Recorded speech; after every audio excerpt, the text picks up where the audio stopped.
The David Pakman Show at davidpakman.com.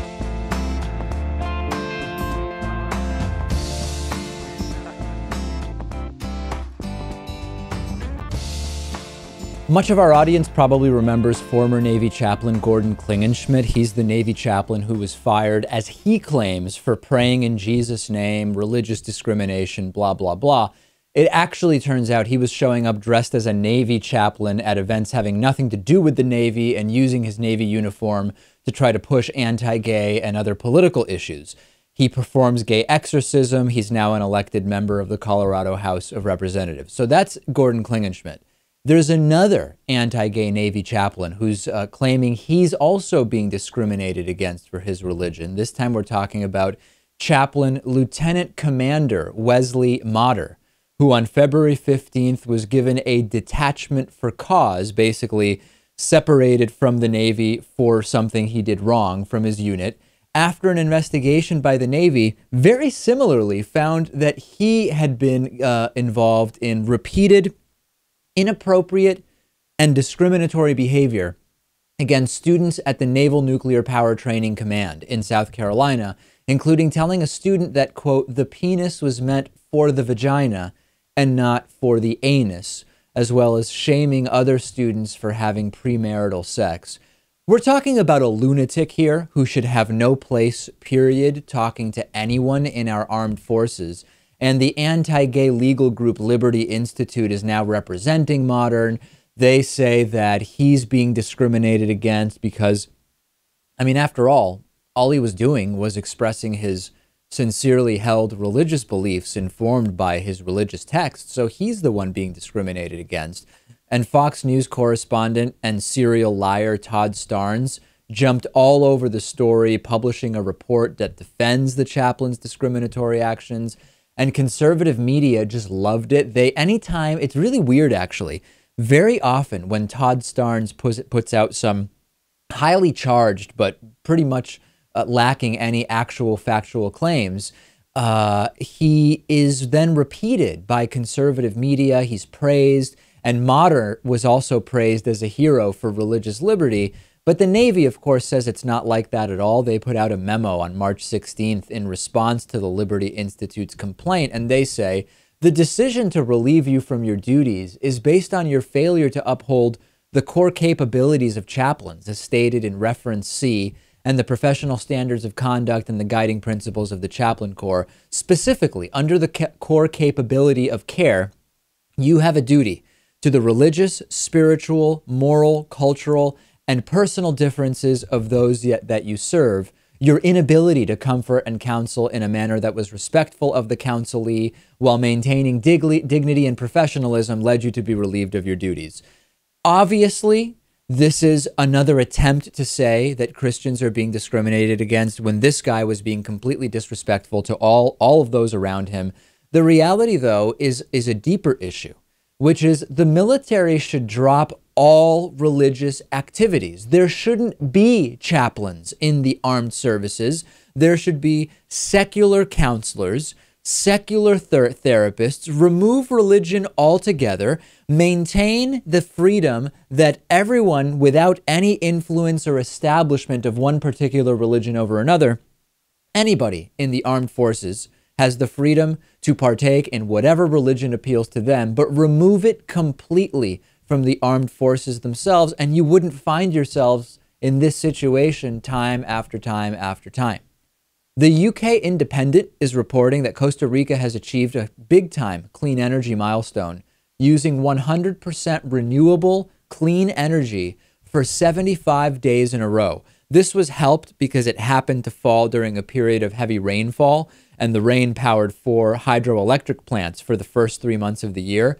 Zero fossil fuels were burned to generate electricity for Costa Rica since December of 2014. In 2014, throughout the entire year, actually, 80% of their energy came from hydropower, and geothermal made up about 10% of it. And overall, 94% of Costa Rica's energy comes from renewables.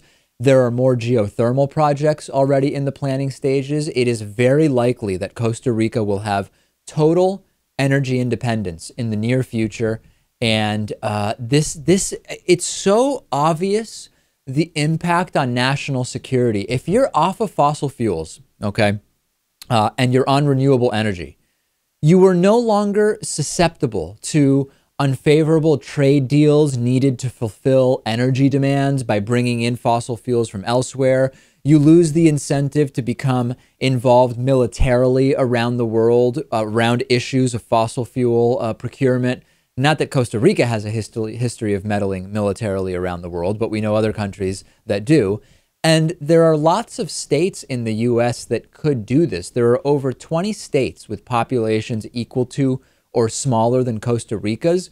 The complexity would be a little higher because our electric grids in the U.S. cross state lines. So it wouldn't be quite as simple for one state to say we're now generating all of our power, but that doesn't mean it would be impossible. And hydroelectric is also not completely without negative consequences. The area around the dam is often negatively impacted. You often have to relocate and displace people, but compare it to the dirty fossil fuel pollution wake that is left following all of our oil and coal and natural gas. It's just such an obvious win. And for all the right-wingers who don't seem to care about the science of it, ignore the science. Ignore that. Think of the national security and fiscal implications of what Costa Rica is doing. It's just fantastic. Haters have been hating big time on driverless cars. I get, every time we talk about driverless cars, autonomous vehicles, I get emails from people saying, hey, you know, this is never going to happen. It's a fantasy. They'll never work in bad weather. It's just like space exploration. People really get angry with me saying I am in a fantasy world that autonomous cars will never be widespread. Meanwhile, a self-driving car is now set to start a road trip across the entire country. It's going to be a 3,500-mile trip from California to New York. This is the longest automated drive ever attempted in North America. The vehicle is from Delphi Automotive. It's their PLC vehicle, and it is a driverless car. It's an Audi SUV, according to the press release. They are going to be, there will be a driver, a potential backup driver, I guess is what we would call it, in the car. If there's any emergency, any situation that the autonomous vehicle cannot handle on its own, then the driver will take over. The vehicle will have to go through bad weather. It will have to go through changing terrain, construction, road hazards. So this will be a much more extensive test of driverless and autonomous car technology. The car is supposedly able to navigate four-way stops. It's able to merge onto highways, notice and maneuver around bicyclists safely, all without a driver. And for people who are scared of this, we've had more and more driverless cars for years. They're driverless because the people in them who are supposed to be driving are texting. And I've talked about that so many times before, ignoring everything around them that's related to the driving and instead focusing in on texting and phone calls and who knows what else. We have a real danger right now with regard to texting while driving. And I think that the potential hazards during a transition to more automated vehicles is a very small price to pay related to the significant danger that one faces. I mean, remember 2 days ago, we talked about the Germanwings crash and the relative orders of magnitude safety that exists when flying commercial than when driving a vehicle. And I continue to be all for this. Humans can solve the technology issues, the integration issues, the legal issues. We can resolve all that. And I'm very interested to follow this 3,500-mile test. Great program for you today. Great interview. We'll answer some of your questions. Fantastic bonus show. Tweet us any questions or comments. Twitter.com/dpacman. The David Pakman Show at davidpakman.com.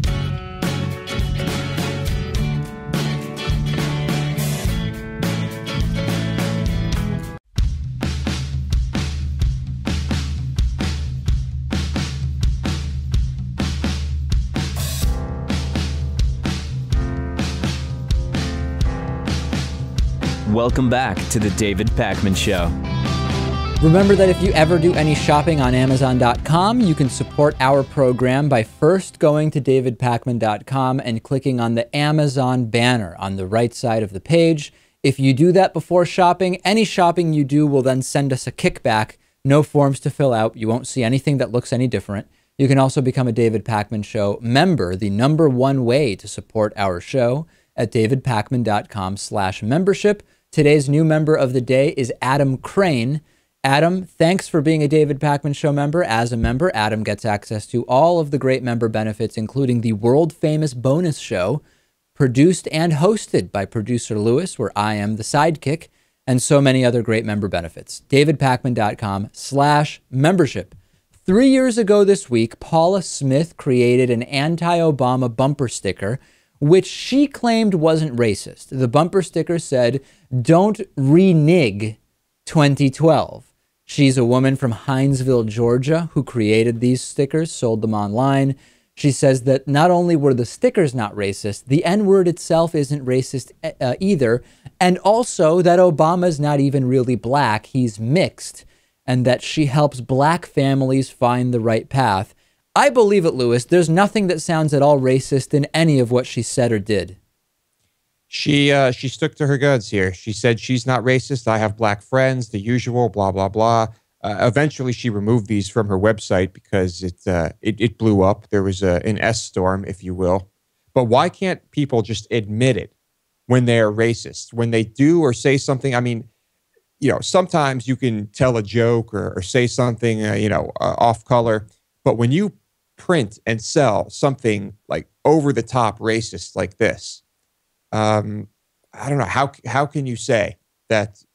How do you play this game? I remember one person who just admitted it. Remember when former basketball player Tim Hardaway was asked something about a gay teammate, and he said, "Oh no, I hate gay people.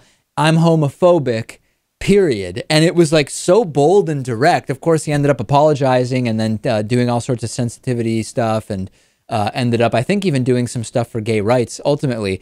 But that was kind of, in a way, refreshing, because he was very upfront. He had no hesitation at all about saying, "I don't like gay people. I wouldn't want a gay person on my team. I'm homophobic. I hate gay people, period."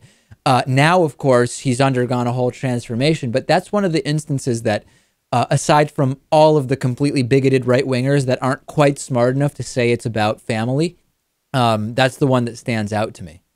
I wish, more politicians, celebrities, pundits would just admit to being racist and just say, yes, I hate black people, or yes, I hate Jews.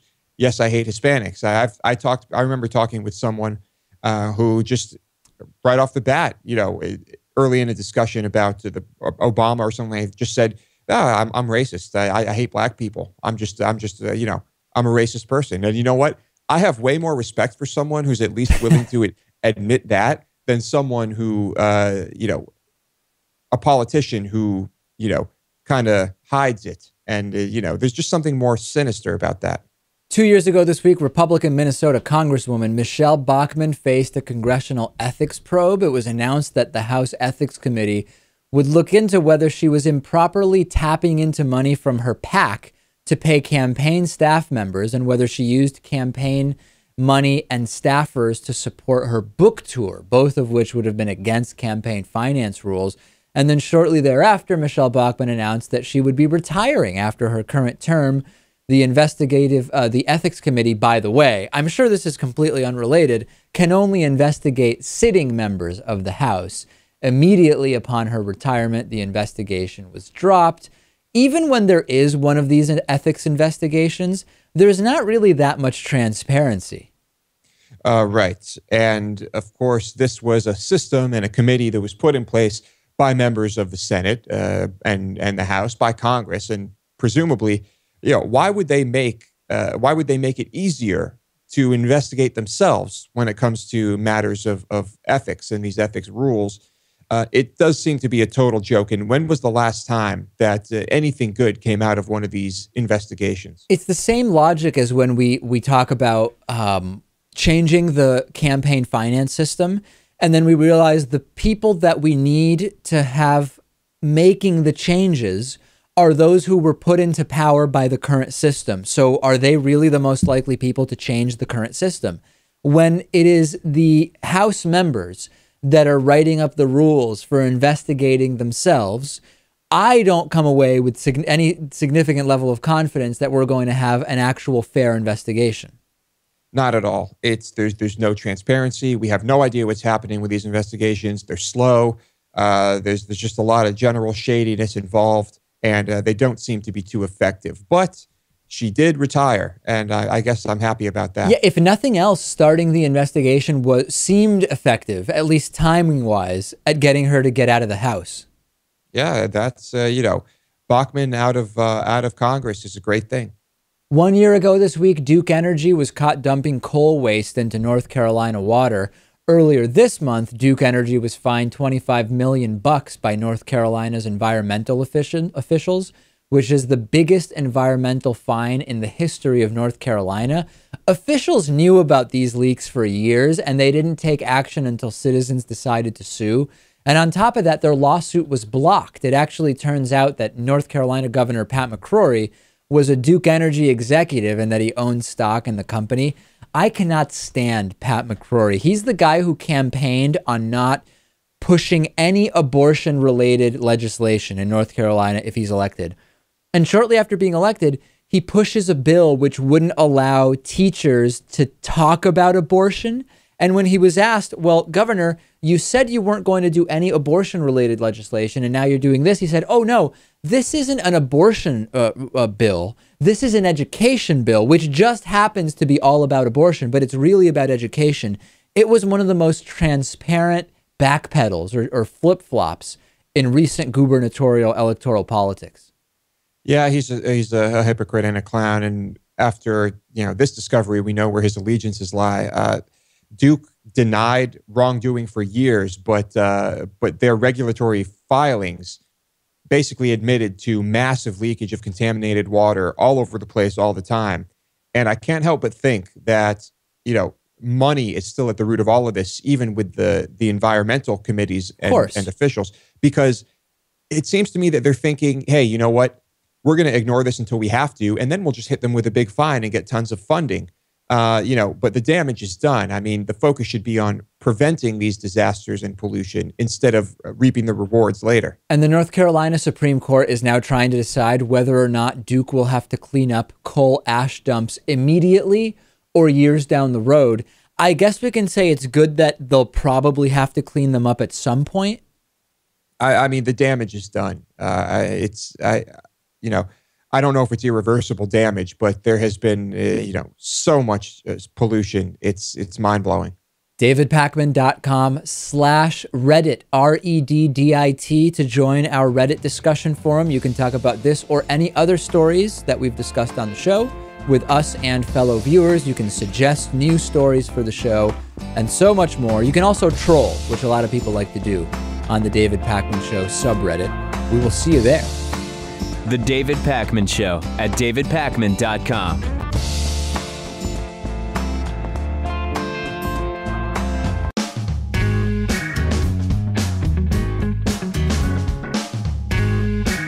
Welcome back to the David Pakman Show. We've been talking a lot about the FCC lately, but it's been focused really on Title II and net neutrality and that side of things, which is one of the more important sides of what the FCC does. A much less important side, but one that the religious right likes to focus on, is that of indecency rules and swearing, and can you show the breast but not the nipple, or is the nipple now okay? Profanity, that type of thing. And today's classic interview takes us back to July of 2010 when Robert Peters, who's the president of the conservative group Morality and Media, joined us to talk about how imperative it is that President Obama focus on swearing on television and how it's just so bad for children to hear swears and blah, blah, blah. It really is a good reminder of how unimportant these issues of swearing and nudity on television are in the grand scheme of things. In so many other countries, it's just not a big deal. And in the US, we can't seem to get out of this sort of puritanical mentality with regard to this. So we'll go back to Robert Peters back in 2010. This is not what the FCC or President Obama should be focusing on.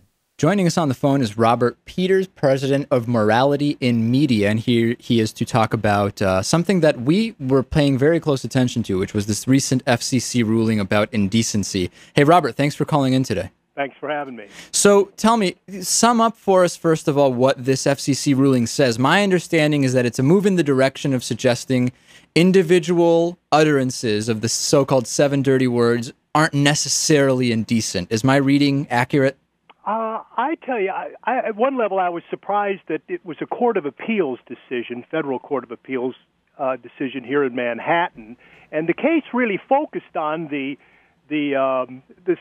isolated expletive policy change that the FCC made, I guess it's several years ago now. That was really the focus of the case. Right. But instead of deciding that narrow issue, at least unless I read the case erroneously, the court really didn't answer that question one way or the other. What it did was say that the overall FCC indecency law enforcement policy is unconstitutionally vague. Left open the question of whether the law itself is constitutional, and in my opinion, it left for a future day the question of whether, there are situations where a single expletive could violate the law. In my opinion, it would be insane to hold that never could a single expletive violate the law. But court didn't answer that question. So, I mean, give us a sense. Our audience, I'm sure, their number one thing they'll want to know as we talk here, morality in media, does it have a conservative outlook on indecency and profanity and pornography, or liberal? No, in today's dichotomy, we'd certainly be on the conservative side of the issue. I must confess that I wasn't here back then, but back in the 1970s, Morality in Media submitted an amicus brief in support of the FCC in the Pacifica case, FCC versus Pacifica, right. The 7 dirty words case. Yeah, of course. We submitted a brief back then in support of the government. And so tell me, if in a perfect world, if you could just decide what should be legal to broadcast, what should be decent or indecent, what do you think that right now the rules are too strict? Are they too lenient? What would you like to see? Well, I tell you, if I lived in a perfect world, there wouldn't be any of it, by my definition. But I came to the conclusion some years ago that I don't live in a perfect world, and I came to a related conclusion that it's not within my power to create one. But wait a second. When you say there wouldn't be any of it, you mean there wouldn't be any restrictions, or there just wouldn't be people talking about what you consider indecent or profane? There wouldn't be any vulgarity, profanity, obscenity, blasphemy. In a perfect world, we wouldn't have these things. But we don't live in a perfect world, and I don't think that mankind is going to create a perfect world. So I honestly think that, in this area of life, as in many other areas of life, the smart course of action would be to find a workable compromise, not going completely to one extreme. Perhaps the Taliban these days would exemplify one extreme. But so when you say extreme, which would be, in my opinion, in many cases exemplified by the ACLU. Wow. So I honestly hold on a second. Hold on. Let's back up here for a second. When you say blasphemy, what do you mean by? I didn't know blasphemy was even in the picture here. Well, yeah, the Broadcast Indecency Law, which was enacted by Congress way back in 1927, speaks of profane language, which would I think back then it would encompass blasphemy. But what does that mean? Does that mean what do you mean by blasphemy? Is that talking negatively? I'm not. I'll tell you, historically, blasphemy was not considered protected by our First Amendment. Now, the modern-day Supreme Court changed that. Personally, I understand the difficulty with banning blasphemy. But Robert, what I'm trying to get a sense, what is blasphemy? I don't understand the term. I'm not a religious guy. Depends on how one would, I'll tell you, I don't know if there's any one definition that would completely... To some people, if you don't agree with their religious theology, it's blasphemy. Well, what is it to you, though? What's your opinion? One level. But I think... from a legal perspective, I think it was railing against God, saying, just purposefully bad things about God. But in today's world, if you don't agree with somebody, it's blasphemy. And obviously, I think we don't want the government punishing people because they don't agree with someone else's religion and express that dissent. I mean, that to me would be why we have a First Amendment. But blasphemy, I think historically, raging against God, calling God. But, whether that would be a wise restriction today or not, to me, isn't the issue. I think it wouldn't be. I've read several instances of news outlets not airing stories simply out of fear of violating FCC policies, right? So they say, I can't figure out a way to kind of skirt around the restrictions that currently are the way the wind is blowing with the FCC, so I'm not going to cover it at all. This includes, stories about 9/11, deaths of soldiers in Iraq.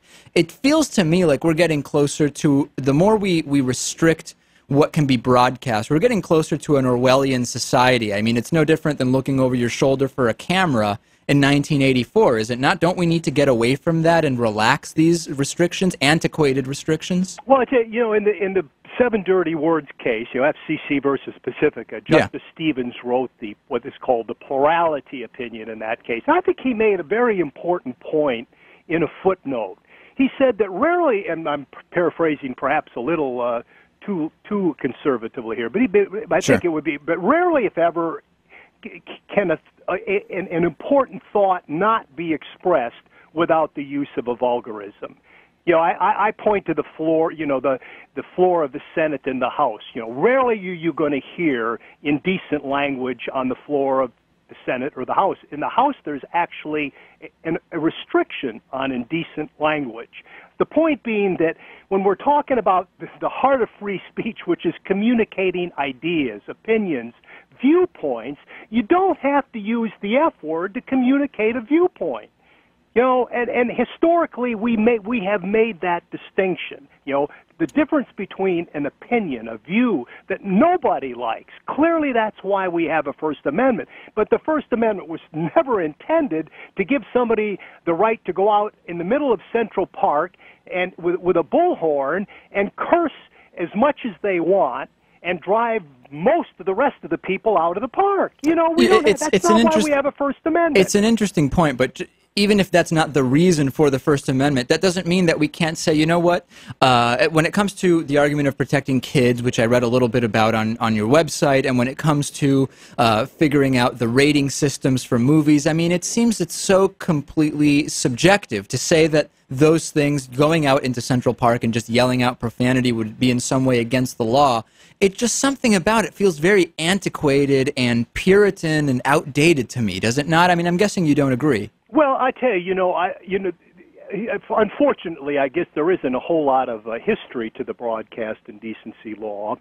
But what little history I am aware of, I think I'm on safe ground in saying that the restriction on broadcast indecency didn't just develop out of thin air. No, it didn't. It developed in real space. Not that it would be wise for our government to say that every single four-letter word should be, if you utter one four-letter word in public, no matter what the circumstances, perhaps even in private, you've committed a crime.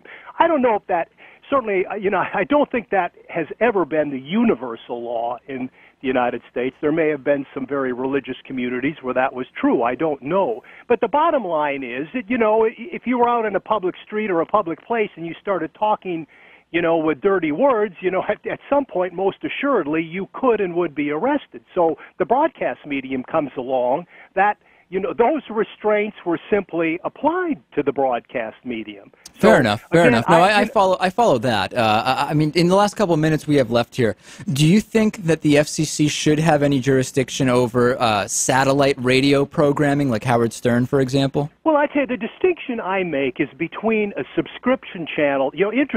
For a while it looked like they were. I don't know if you know the story of Opie and Anthony. Yeah. They had, sex in public place. Contest, and somebody tried to have sex in St. Patrick's Cathedral, they got booted from their broadcast station. They went to satellite, and for a short period of time, I don't know if it was XM or the Sirius, but they were on a subscription channel. Right. And to me, that would have been the happy compromise. If you as an adult want to, listen to the kind of nonsense that Opie and Anthony and Howard Stern and other people like that, I should not be like that. I don't want to be. But, fine. But don't put it out so that when Dad and Mom are driving in the countryside in the rented car with the kids in the back seat and they turn the radio on, they're going to hear all this stuff. One example. Now, so I'm not trying to silence all vulgarity. And Yeah. it's certainly on cable. I think there are subscription channels where, not that anything should go on HBO, but in my opinion, if you bring that pig pen into your home, you've made a decision to do that. So, Robert, I take it you're a Howard Stern fan, it sounds like.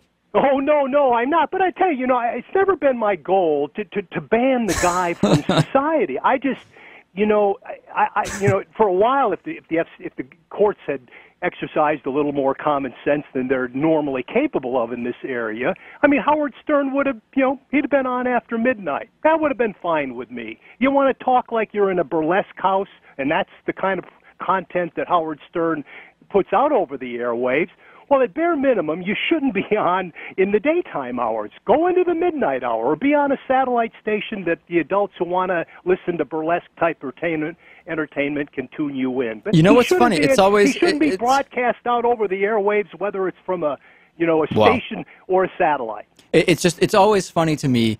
Conservative media groups and in general conservative groups seem so angry and against what Howard Stern does, yet they're completely aware of what he's doing. It's very obvious that he's very much on their radar. Isn't there something funny about that? Well, I tell you, thankfully, at least from my perspective, Howard Stern has pretty much fallen off the. Interesting.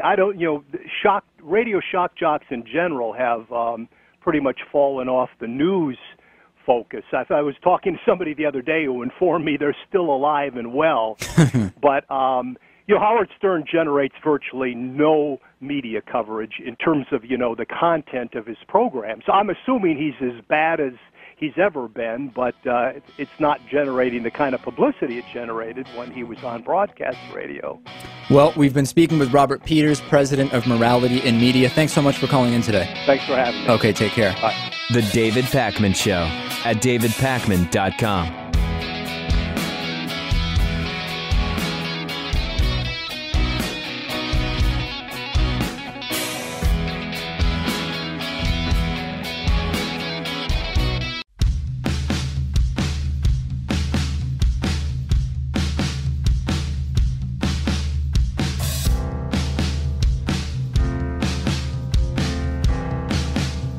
Welcome back to the David Pakman Show.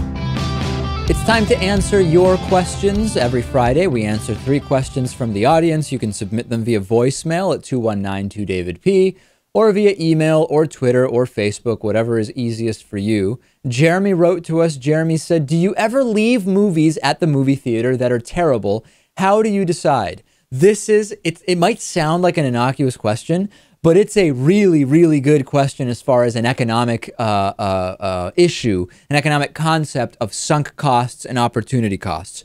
A lot of people I talk to say they will not leave a movie that's bad because they've already paid for the ticket, and assuming they're not going to complain and get a refund, which you can do actually at most movie theaters. People, if you complain, you usually get your money back at a movie theater if you leave halfway through.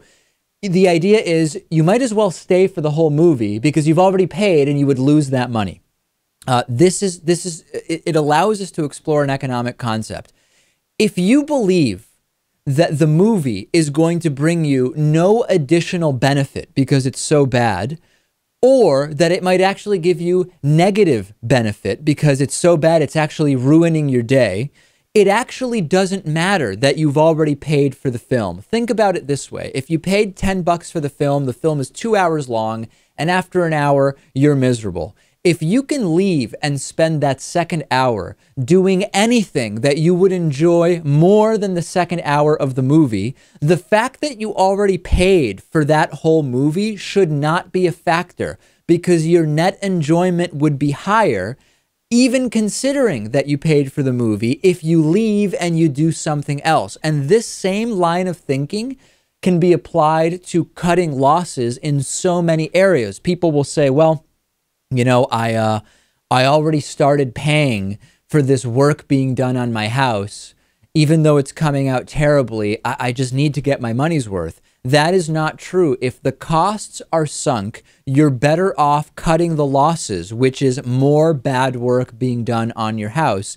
And now that being said, I've actually never left a movie on purpose. There was that one time, Lewis, where I went to the bathroom, where I was at a movie with you and a few other people, couldn't find my way back to my seat and ended up leaving. That's a story for another day, which I've actually told before.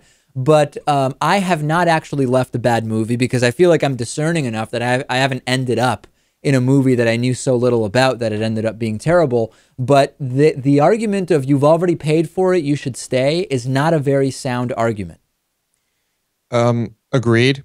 I have never left a movie, but I find that if a movie is really bad, I might start enjoying it. I might start enjoying, I don't know, just how bad it is. You know what I mean? It's like the mystery science theater thing almost that I do with myself, where I look for, I scrutinize it, and I say to myself, I'm going to try to find all the terrible things about this movie that I can, and I'm just going to enjoy this train wreck. Yeah, and I think that would apply to when you convinced me and some other of our friends to go see The Punisher. That was a terrible, terrible movie. Yes, it was laughably ridiculous, and amazing that you know, the budget, considering the budget of that movie. But anyway, I don't think I've ever left a movie, not that I can recall anyway. At least not because the movie was bad. So long story short, if you can spend the time you would be watching the movie doing something you would enjoy more, forget about the fact that you've bought a ticket. It is time to leave. Next question comes to us via voicemail. Let's take a listen. Hey guys, I have a question for both of you. If you knew for a fact that you could bring about world peace by committing suicide, would you do it? That's it. All right. Later, guys. Interesting question. Let's assume you could be absolutely certain that if you were to kill yourself, there would be world peace. Now, how are we defining world peace? Is it an instance of world peace? Is it world peace in perpetuity? There will never be strife and war on this planet again? I think that's it. Let's assume that's what it is. Would you do it, Lewis, if you were the only person, right? If you say, well, someone else who's already closer to death than I feel I am should do it. Let's forget about that. It is only you. You were the only person who could result in world peace by virtue of committing suicide. Is that something you would do? I don't think I would. Maybe if I were exposed to more suffering, seeing it firsthand, maybe that would change my mind. But as it stands right now, as I'm sitting here thinking about it, I'm thinking no. So you're saying based on how much the conflict in the world right now affects you directly, in the state you're in right now, you don't feel that you would? Correct. And I know that that is selfish, right? If I could end all the suffering in the world by killing myself, I probably should. But it's selfish, and I think that's just human nature. I would like to think that if I could, you have to assume, let's assume that you would go down in history, right? As really an incredibly, forget about Jesus, forget about whoever that only has value to a certain portion of the world population. You're the person who ended war on the planet, period. Would you do it? You would be one of the most famous, if not the most famous person in the history of humanity. Would you do it? I still say, because I don't believe that you will meet a personal God when you die and that there's a specific afterlife of heaven, or call it what you will, I don't know that the benefit of that, knowing that you would be this revered person, even has any value. That's an interesting point. Do we factor in the afterlife? We don't believe in one, so but maybe that's not a bad thing. I mean, if you go, you go. It also means you're not going to hell, right? That's true. All right. So bottom line, I would love to think that I would do this, but I feel like I'm just enjoying life, And I wouldn't want to just say, you know, I'm going to end it now. I recognize, like Lewis, that it sounds very selfish. I would love to say that I would. I just don't know if it came down to it, if I would actually do it. Is that a crazy thing to say? I don't think so. No, I think we have the exact same answer here. All right. Last question today is from Leah. Leah says, if you accidentally stumbled upon a conspiracy theory that actually ended up being true and talked about it on your show, and that led authorities to contact you and tell you not to speak of it anymore, would you comply, or would you continue discussing it on your show? It's hard to answer this definitively, because I think it matters. What are we specifically talking about? How big of a conspiracy theory is it? And what is the threat you're under if you continue talking about it? I don't know that I can make a blanket statement saying, if authorities came to me about anything and said, don't talk about this anymore, that I would just not say anything about it ever again. Right. I think we have to, what do they threaten us with? Are we being threatened with a life in prison at a black site somewhere? I think if that were the case, I would stop talking about it immediately. But right, if it's that ultimate punishment, I think I would probably not discuss it. But if they're just threatening us with something like, I don't know, what else could they threaten us with? If something lighter, I mean, I think depending on how big the conspiracy theory was or how big the story was, I would probably still discuss it. Yeah, I would do everything I can to discuss whatever the issue is, up to the point at which it would jeopardize my ability to continue discussing issues in general, right? So at the point at which this is going to bring something on to me where the show ends and I'm completely silenced, I think that that would be a net loss overall, right? I think that the broader benefit is for me to continue doing the show. I would try to figure out a way to maybe give information to someone else to try to divulge what it is that we've stumbled across, although we have to assume that based on modern surveillance, that it would be very obvious that I did that. I would just try to, I would go as far as I can up until the point at which I would be forcibly silenced, because at that point, all of the benefit is lost. I think that's a good way to judge it. If you can't discuss important issues anymore because of this one issue, then it doesn't seem worth it. I guess we don't have to go as far as being locked away or assassinated. So I think that one makes sense. That being said, I will say, if, when we think about conspiracy theories, we think about this kind of like amorphous blob of stuff that's mostly untrue. If I really came across something that I felt was world altering, I would probably sacrifice my ability to continue doing the show if I thought that I had an opportunity to truly break this story, right? And I think that for all of us, there's probably some individual issue, and we may not even know what it is, that when we hear it, we know it, where we would sacrifice a lot more.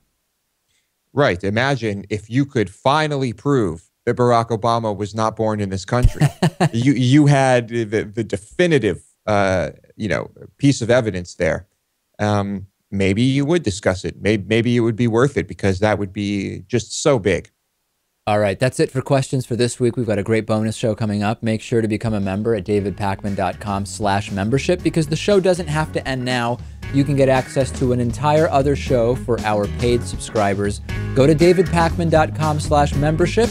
Otherwise, we will be back on Monday.